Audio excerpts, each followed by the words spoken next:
होली का मतलब ज्योति माही, गोलू राजा, माही, मनीषा, पवन सिंह, खेसारी लाल, टुनटुन यादव, चाहे दुनिया का कोई कलाकार नहीं है, कलाकार है गुड्डू रंगीला। होली का मतलब वह गौले बड़े कौन हो? अरे की दिया बुताओ भूत भड़क बाबा के बेला ना सोनो कहवा। अरे दिया बुताओ भूत भड़क बाबा के बेला ना भड़क। ए हौजी तो पता। अच्छा ई धुन कौन बा मालूम बा? हां बोला। अरे होली खेले रघुबीरा अवध में, होली खेले रघुबीरा। अरे होली खेले रघुबीरा अवध में।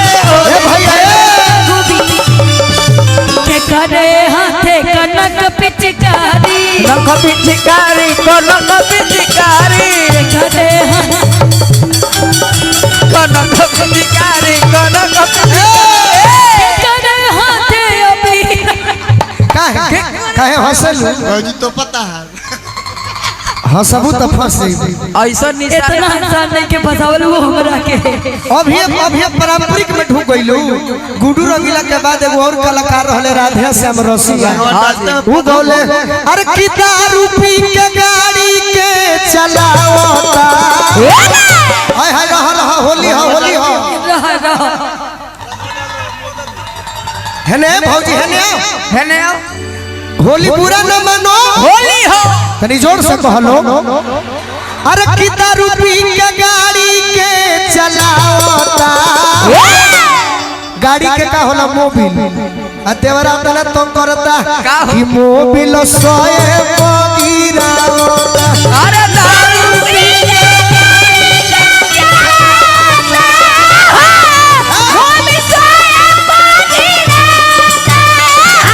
तारे का तो मन करता कि बस सल्फास दे दी। लेकिन सुना ना ए ना मानो होली हो। अच्छा ठीक होली हो। अरे किता रूपी के गाड़ी के चलावता। मोबिल सोए पगिरावता।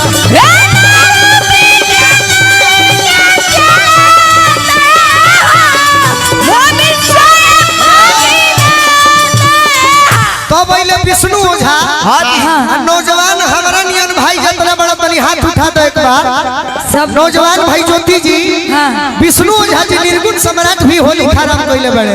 उहे कहले बड़े बजरंग बली, बजरंग बली, होली में मोर काम कैसे चली। बजरंग बली, बजरंग बली, होली में मोर काम कैसे चली। ए तो पहले पवन सिंह जी कहले अरे की ओई बजे दारू चढ़ा के, आए हाय राती के मुंह महका के। बाबा तू तो भावे हमर नहीं खूब बुझल कि हम सुत जाई। भाग बिगाड़ पचकुरिए घूम, पचकुरिए घूम। पाछे हट के डेरा कुछ ना करो। अरे की ओई बजे दारू चढ़ा के, बाबा अरे राती के मुंह महका के। आए हाय एकरा में अभी कोई ना भी ना ना कि हम सुत जाई भो पाछा से पाछा से। हम सुत जाएगा हो पाछा से लइके मारत की चल जीबू कैमरा पर।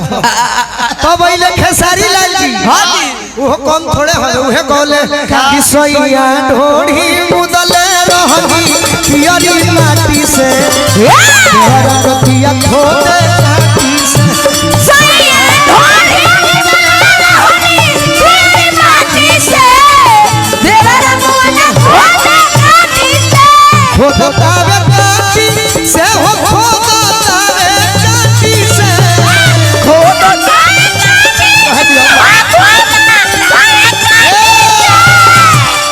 तनी भाव से भाव से भाव से भाव से एगो एगो छड़िया आदि ले सैया ढोढ़ी मुदल रहनी पियरी माटी से। खोदी खोदी होली पूरा न मानो, होली हो। आ देवरा मुआ न खोदे काटी से।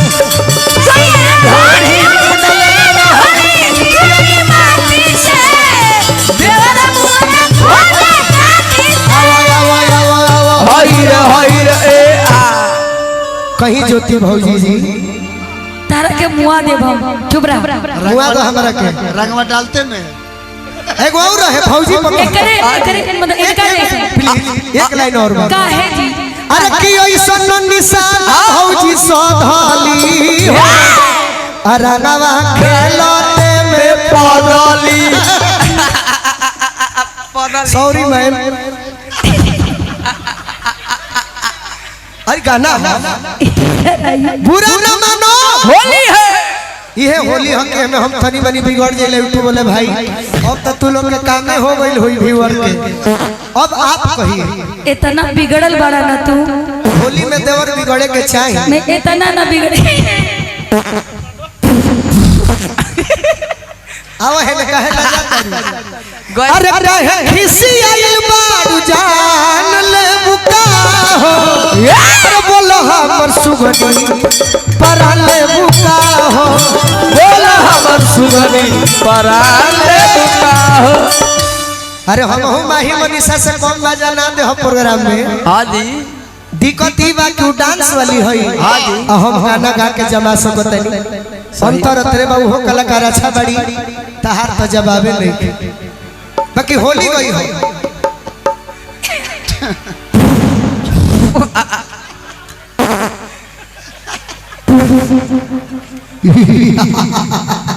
अरे दुष्ट रावण को हो बास हो गई बास हो गई। काहे कहते एगो और कह दिया कह ना आओ अगर आनंद भी आई तो एगो ताली बजा के ज्योति जी के स्वागत कर दी बाद में बात। बहुत सुंदर। हम पहली बार इतनी शैतानी देख रहे हैं आपकी। होली में हम भाई हेलो कि जो बात आप बोले हैं अगर इंसान को वो ना हो तो पता चलेगा हॉस्पिटल पहुंच जाए। सही बात। लेकिन अरे कुछ होली में हम पागल हो जाएंगे। रांची पागल खनवा में इनका के भर्ती कर देवल जाओ। लेकिन एगो बात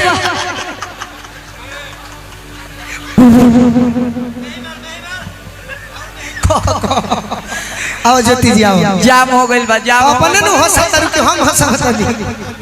आओ मित्र आई अपने हंसा तरु हमारा के कहत रही जाम हो गई बा गैस। चलो आओ। अच्छा अपने नु हंसा तरी दोस्त पाग भाई और तनी में ही छोड़ी।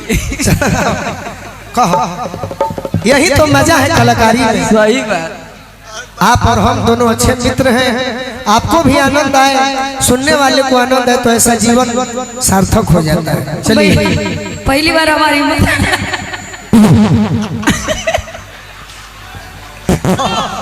कह ना हमारे लोग शैतान होने खड़ा बा। चलो कहो एगो होली कह दो। बस करो भाई।